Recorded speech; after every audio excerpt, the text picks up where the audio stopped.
Excited. I think, obviously our goal of reaching the playoffs last year we accomplished, but now, we want to be a championship contender. I think we're putting in the pieces to be able to do that, hopefully add some free agents, and you can just feel the excitement in the whole organization and in the city, our fans. So honestly, I can't wait to get back out there. I wish we had a game tomorrow, honestly. Yeah. 2 seasons ago, the Indiana Fever won just 5 games.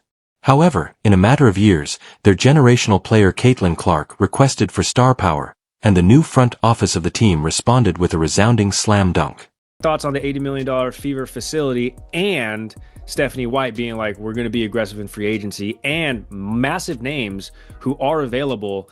And I think, this is my bold prediction, the Indiana Fever are going to be playing for the WNBA title next year. Wow. They have their cornerstone pieces under rookie contracts. Making a move that shocked the WNBA favorites want to know who these game-changing guys are and how they fit into Indiana's overall strategy, because the team has signed not 1, not 2, but 3 outstanding players. This isn't just a rebuild anymore. It's a full-blown basketball revolution that will send the team into an immediate championship. This isn't just a roster change. It's a total overhaul that has the rest of the WNBA in disarray. Are you prepared to let go? There are big-name veteran pieces that the Fever have money to go get to put them in position to be playing for a WNBA title. That's my bold prediction. Let's go back to when the Indiana Fever were the WNBA's laughingstock. Only 2 seasons ago, they had a dismal 5-win record and appeared to be in a never-ending losing cycle. However, something changed, and the team began making moves that made people take notice throughout the league. We felt this way to begin with, that the Fever were going to be a destination because you have Caitlin Clark, you have Aaliyah Boston, and you have a really, really young team. And I think now with Steph White, who is hands down one of the best coaches in the league, and we saw that with Connecticut, even though they fell a little bit short, I think that, this is going to be big. Aaliyah Boston, a generational center in her own right, was first selected with the first overall pick in 2023. But the Fever still finished with a meager 13-win, 27-loss record. With the first overall pick in 2024, they chose Caitlin Clark, the once-in-a-lifetime phenomenon who dominated the WNBA over the previous year. Her impact was immediate and electrifying. She averaged 19.2 points per game in her first season and broke 62 records, demonstrating her ability to score and make plays like a seasoned pro, but even a generational talent like Clark needed assistance. You in a position where you can add some pieces? Yes, we are. We're definitely in a position, and I would think that if you are a smart basketball player and you watch the way she plays, you would want to play with her. That is where Aaliyah Boston's Fever is concentrated. Teams couldn't just walk into Indiana expecting an easy win anymore, and Kelsey Mitchell and Lexi Hull entered as they were beginning to click. For Caitlin Clark, it wasn't enough. She knew the Fever had the potential to be great, not just good. These young stars were hungry and ready to prove themselves.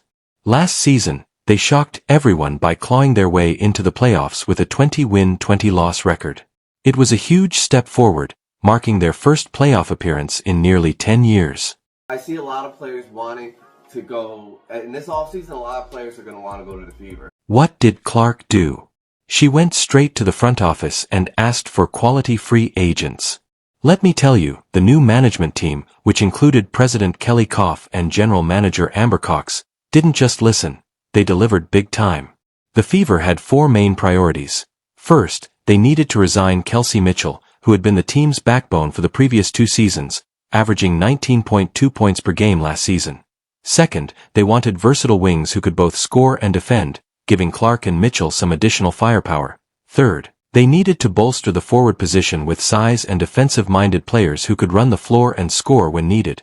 And lastly, they were searching for a backup guard to lead the offense when Clark or Mitchell needed a break. Building quality depth is going to be important. When you have a core 3 like we have, surrounding them with players who are going to, fill the roles, certainly, first and foremost, who are going to embrace the roles, secondly, and who give us the best opportunities for success by complementing what they do really, really well. With Clark setting the WNBA rookie assist record and demonstrating her dual threat ability as a scorer and facilitator, the pieces are coming together for something truly unique in Indiana. The Fever aren't just looking to make the playoffs again, they're aiming for the top. Now, the stage is set for a transformation that will rock the WNBA to its core. Who are these three ideal additions? Caitlin Clark was promised great talent by the Fever's front office, and boy did they deliver. Let's discuss the brilliant move that rocked the WNBA. Indiana signed a player who was a three-time champion, an all-star, and the Defensive Player of the Year Natasha. This was the most improved team from the beginning of the season to the end of the season in terms of the Indiana Fever. I think the signing of Natasha Howard is huge. She fits the system beautifully. She is a terrific rim runner, and we know Caitlin Clark is one of the best get-ahead passers in the WNBA. Now, some people weren't sure if Howard, who is 33, still had what it takes to change games, but those people obviously weren't paying attention because last season with the Dallas Wings, Howard was putting up incredible stats, 17.6 points, 6.7 rebounds, and 2.9 assists per game, while shooting an incredible 45.6% from the field. That's not just good, that's elite. Also outstanding in the pick and roll. She is a floor spacer, and she brings experience. The Indiana Fever made the playoffs last year for the first time since 2016, and in that first game, none of their starters had any playoff experience. Natasha Howard has over 50 games of playoff experience, three-time WNBA champion. She fits them beautifully. However, this is where things start to get truly intriguing.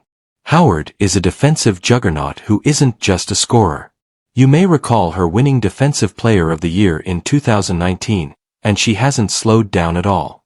Howard is the type of player who can lock down the paint and still have the stamina to run the floor on fast breaks. She can do it all. Natasha Howard throws it right to... Oh! And then Racers Kennedy! Oh! Defensive Player of the Year in the WNBA! You should just lock it up! John can't give it to him, and right there is Howard with a block. Another one rejected by Howard. Additionally, Howard's has 3 WNBA titles under her belt and knows what it takes to win under pressure. Her experience is invaluable, especially for a young team like the Fever. In fact, she has more playoff experience than the entire Fever team combined. You can bet that she will be in Caitlin Clark's ear, sharing all those championship secrets. Are you prepared to witness what happens when one of the league's top defenders begins to drain threes? It will open up a whole new universe for the Fever offense. But wait, there's more. Howard is more than just a defensive specialist. She can spread the floor with her three-point shooting. Horrible situation for the other teams would be Howard, Clark, and Hull keeping the defenders honest on the perimeter as Boston feasts in the discomfort.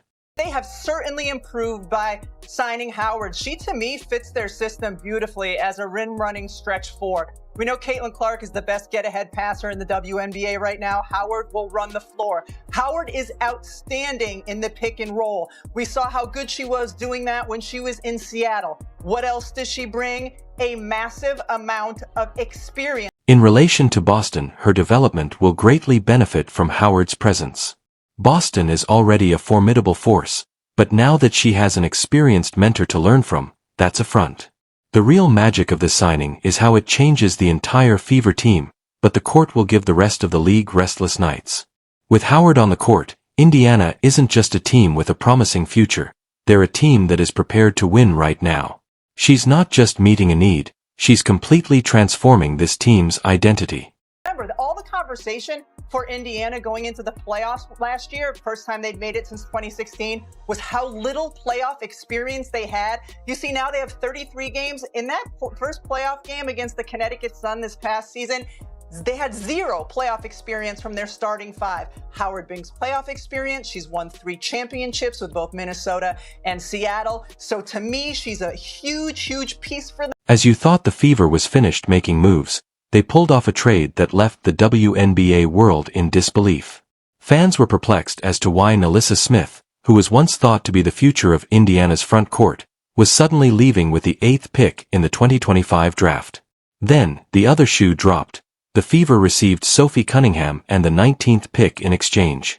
Was it worth it? Let's speak about Cunningham. She is more than just a player, she is a force to be reckoned with on the court. She is a versatile winger who can fire it up from beyond the arc and score goals. Are you ready for this? Last season, Cunningham had an incredible three-point shooting percentage of 37.8%, which is the kind of accurate shooting that can elevate a mediocre squad to a fantastic one. Why does everybody hate Caitlin Clark? And do you hate Caitlin Clark? Come on, talk dude. to me. Absolutely not. I think that she's a gem. I didn't know her, but All-Star Weekend, we kind of bantered back and forth a little bit. And she's lovely. She has a lot of pressure on her shoulders. And I think a lot of people always have a lot to say with people they don't even know or shoes they've never been in. And for me, I think she's handling the pressure very well. She's doing a lot of great things for women's basketball. And I'm a fan. Like, I would love to play with her one day. However, this is where things start to get truly intriguing. Imagine Cunningham and Howard on the court together. Suddenly, no one is pushing the Fever around anymore. It's as if Indiana went from being the nice kid on the playground to the one that everyone is a little afraid of, and that's exactly what they needed. Cunningham isn't just about putting points on the board.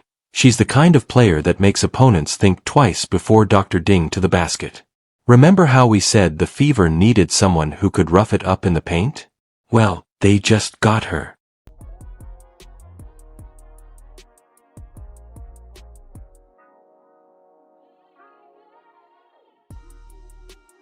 However, we must not overlook the figures.